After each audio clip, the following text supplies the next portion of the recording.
And there's a number happening in Georgia as well, somewhere in the stack of sheets. Ah, here it is. Okay. These are the other protests happening today around Georgia and Metro Atlanta. Gainesville, that begins at 3 o'clock today. Marietta from 2 to 4. Fayetteville, 12:30 to 2. That one going on as we speak. Tucker from 1 to 3. And also apparently there is one in Decatur as well at Decatur Square as we speak. So a number of people out there today taking to the streets, making their voices heard. Yeah, and it appears from the plans that we received, these demonstrations, the ones happening at different cities in areas across the metro, they appear to be happening at a centralized location. It doesn't appear that they plan to march, but most of them are playing out throughout the day. So the one in Smyrna, Georgia, that's happening right now. That one is running from 11 to 2, and the one in Fayetteville, that one is underway right now. That one is wrapping up at 2 p.m. That one's happening at the Old Fayette County Courthouse. And the one in Forsyth County, that one is just getting underway. They are slated to go from 1 p.m. to 3 p.m. at a McDonald's in Forsyth County. Also one in Chamblee Tucker, that one is getting underway at 2 p.m. and they're expected to go until 6:30 p.m. And their messaging for the one in Chamblee is the No National Guard in Georgia. So different demonstrations, different perspectives, different messaging coming out of all these rallies happening today. And you know, when the last time we had this protest here in Atlanta, No King's Day, back on June 14th, it was really around anti-ICE raids, and that was the big story going into the summer months, and that's really was their big message back there in mid-June. And we saw things go off without a hitch here in downtown Atlanta for that protest, but then a little further north in DeKalb County along Chamblee Tucker Road, we saw 8 people arrested for not getting out of the streets. And another arrest that day was Georgia journalist Mario Guevara, who is from El Salvador. He was arrested that day. He was eventually put into ICE custody and, in fact, was just deported to El Salvador in the last few weeks.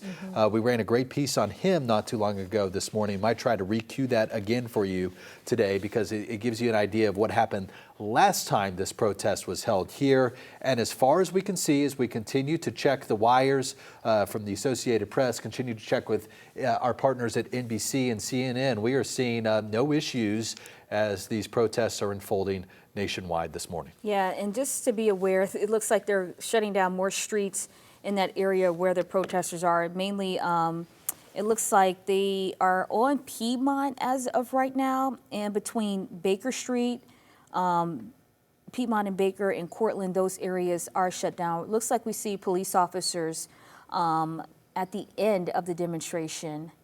Yeah, because law enforcement is certainly involved in this, making sure streets are blocked off, making sure the demonstrations are, contained to the area where they received that permit.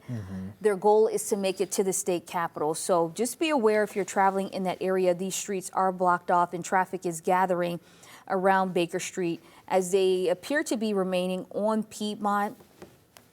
It looks like Cortland is also blocked off at this point as the demonstrators are in the middle of the street right now. Hey, they got nice weather for a walk today. It's 75 degrees of the sun beating down, so it's going to feel a little hotter out there. And I know they were preaching the importance of staying hydrated earlier today. And they also have medics out there on standby should anybody need that assistance. By the way, you saw people really of all ages as we were checking in with Stephanie Chaynock throughout the morning. We saw some children out there and also some older folks as well who I imagine they would tell you this is not their first protest. Yeah, no, certainly not. And once again, we see law enforcement in the middle of the street with the demonstrators, really guiding them through the downtown area as they make this trek from the Civic Center all the way to the state capitol. Law enforcement blocking off streets around where the demonstration has been centered as they are marching through the streets. They were slated to start at 1 p.m. They started on time. It looks like they're slowly making their way through the downtown area. So once again, those streets are blocked off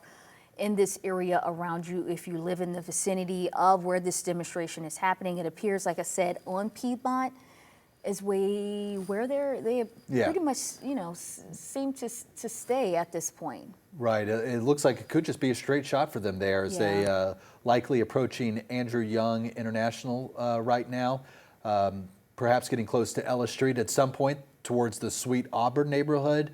And then by then, you know, they're practically there. They're going to pass by Grady Memorial Hospital. Georgia State University will be on their right side as they head south.